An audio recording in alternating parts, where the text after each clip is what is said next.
But আপনারা ওষুধ খান কিন্তু আপনারা মানে বর্তমানে সীসা দূষণ বাংলাদেশের অন্যতম দুশ্চিন্তার বিষয় হয়ে দাঁড়িয়েছে। এতে ক্ষতিগ্রস্ত বহু মানুষ জানেই না কিভাবে আক্রান্ত হচ্ছেন সীসার কারণে, কিংবা করণীয়ই বাকি। এ বিষয়ে সচেতনতা গড়তে সীসা দূষণ ও স্বাস্থ্য ঝুঁকি শ্রমিকদের সাথে সচেতনতামূলক আলোচনা শীর্ষক সভা আয়োজন করে লাল সবুজ সোসাইটি। বিশ্বাস হয় যে বাতাসের সাথেও একটা ধাতু উঠতে পারে? এটা কি আপনাদের বিশ্বাস হয়, মনে হয়, তাই না? গত ২৬ ডিসেম্বর রাজধানী ঢাকার কেরানীগঞ্জ উপজেলার জিনজিরা এলাকায় সীসা সংশ্লিষ্ট কাজের সঙ্গে যুক্ত প্রায় অর্ধশত শ্রমিককে নিয়ে এ আয়োজন করা হয়। এ উদ্যোগ ইউনিসেফের অর্থায়নে ও climate change and health promotion ইউনিটের সহযোগিতায় বাস্তবায়ন করে যুব নেতৃত্বাধীন স্বেচ্ছাসেবী এই সংগঠনটি। অনুষ্ঠানে উপস্থিত শ্রমিকদের এ নীরব ঘাতক আক্রান্ত হয়ে ওঠার লক্ষণ, কারণ, করণীয় ও বাস্তব চিত্র নিয়ে আলোচনা এবং তাদের অভিজ্ঞতা উপস্থাপন করা হয়। এ সভায় উপস্থিত ছিলেন climate change and health promotion ইউনিটের কোঅর্ডিনেটর প্রফেসর ডক্টর ইকবাল কবির। আমরা যে হলুদ খাই, খাওয়ার মধ্যে হলুদ না দিলে ভাল লাগে খেতে? ভাল লাগে না। তো এই হলুদের মধ্যে অনেক সীসা আছে। তিনি সীসা থেকে নিজেকে সুরক্ষিত রাখার উপায় এবং সীসাজনিত স্বাস্থ্য ঝুঁকি কিভাবে কমানো যায় সে বিষয়ে বিস্তারিত তুলে ধরেন।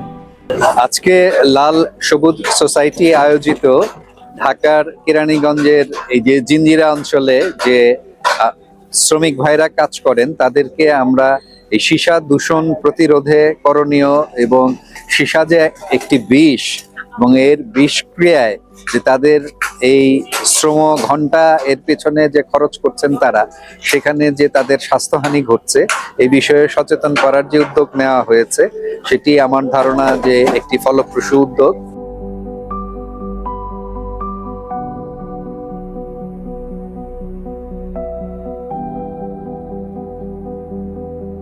আমার নাম মোহাম্মদ শাহজাহান।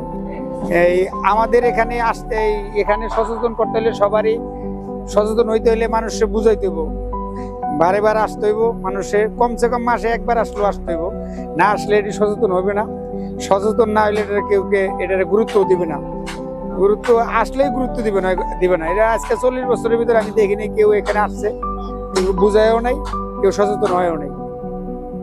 সবাই লাল সবুজ সোসাইটির প্রতিনিধি আজিজুন নাহার তমা সীসা কোথায় কোথায় উপস্থিত থাকে, কিভাবে ক্ষতি করে এবং কিভাবে এর উৎসগুলো চিহ্নিত করা যায় সে বিষয়ে শ্রমিকদের মাঝে আলোচনা করে।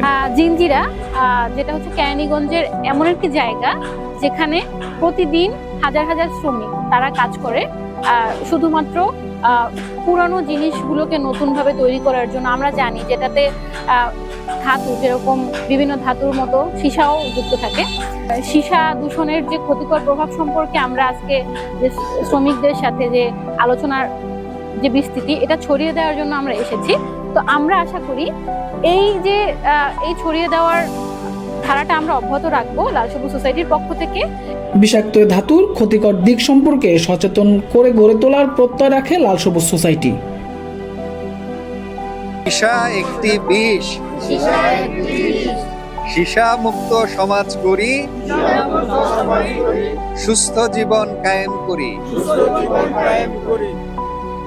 মোজাম্মেল হক হৃদয়, লাল সবুজ প্রকাশ, ঢাকা।